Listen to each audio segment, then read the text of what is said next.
Fala pessoal, tudo bem? Eu sou o Rubem Fontes Neto, esse é o 1902 Futebol, o canal que fala de futebol paulista. E o assunto hoje não pode ser outro a não ser a Ferroviária de Araraquara, a equipe que volta à segunda divisão nacional, a Série B do Campeonato Brasileiro, após quase 30 anos. E eu vou contar um pouquinho dessa trajetória da Ferroviária no período e os segredos que levaram a locomotiva de volta então para a Série B do Campeonato Brasileiro. Fique ligado que é depois da vinheta.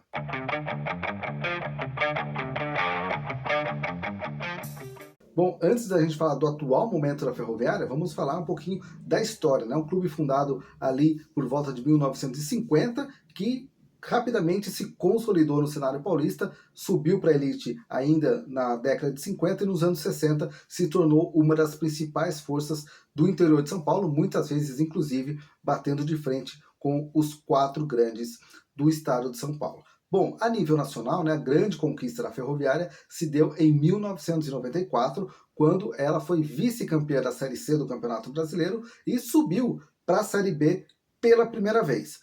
Naquela ocasião, né, a Ferroviária disputa a Série B em 1995, não faz uma grande campanha, mas consegue a permanência para o ano seguinte. Acontece que naquela época a Ferroviária já não vivia uma situação financeira legal. Então, em 1996, a Ferroviária abre mão de jogar a Série B do Campeonato Brasileiro e acaba perdendo, né, a sua vaga então na segunda divisão nacional. Você já imaginou já hoje em dia, né, uma equipe desistir de disputar a Série B do Campeonato Brasileiro? Pois é, foi o que aconteceu em 1996 com a Ferroviária.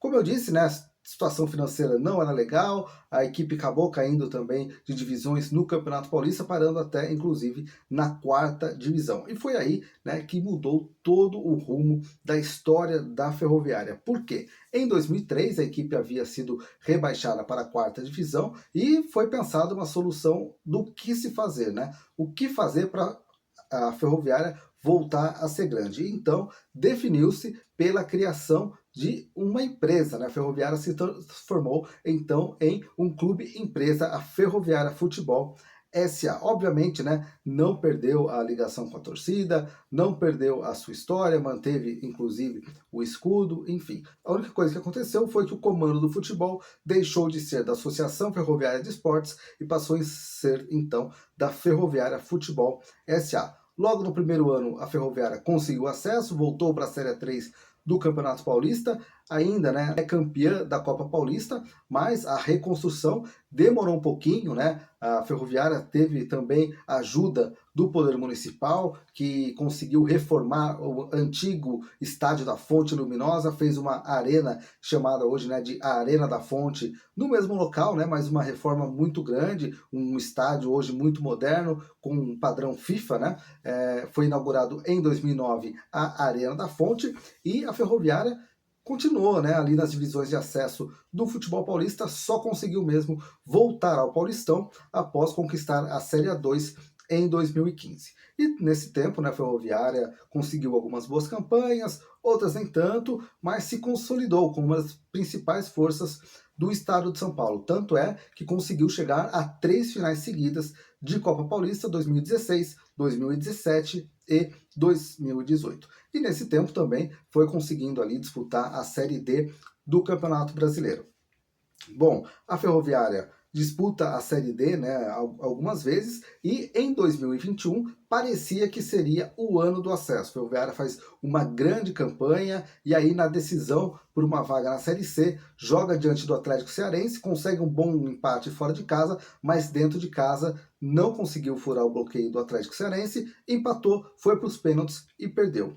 Em 2019, 2020, teve um período ali com o comando do Saul Klein, né, ex-investidor também do São Caetano, mas por questões pessoais, né, que inclusive pesadas, teve que se afastar do comando da Ferroviária, e o clube seguiu até que em 2023 o empresário Juliano Bortolucci assume o comando da Ferroviária. E essa mudança, né, é muito importante porque, para quem não conhece, o Juliano Bortolucci é um dos principais empresários do futebol brasileiro e podemos dizer até mesmo mundial. Tem muitos atletas aí, inclusive atletas de seleção brasileira. Enfim, o Bortolucci assume a Ferroviária, né, Só que o que acontece? A Ferroviária acaba caindo no Paulistão de 2023, mesmo contando com o artilheiro daquela edição do Campeonato Paulista, o John Kennedy, que depois, no final do ano, faz o gol do título da Libertadores para o Fluminense. Ele disputa o Paulistão pela Ferroviária, é artilheiro por empréstimo e depois volta para o Fluminense. Mesmo contando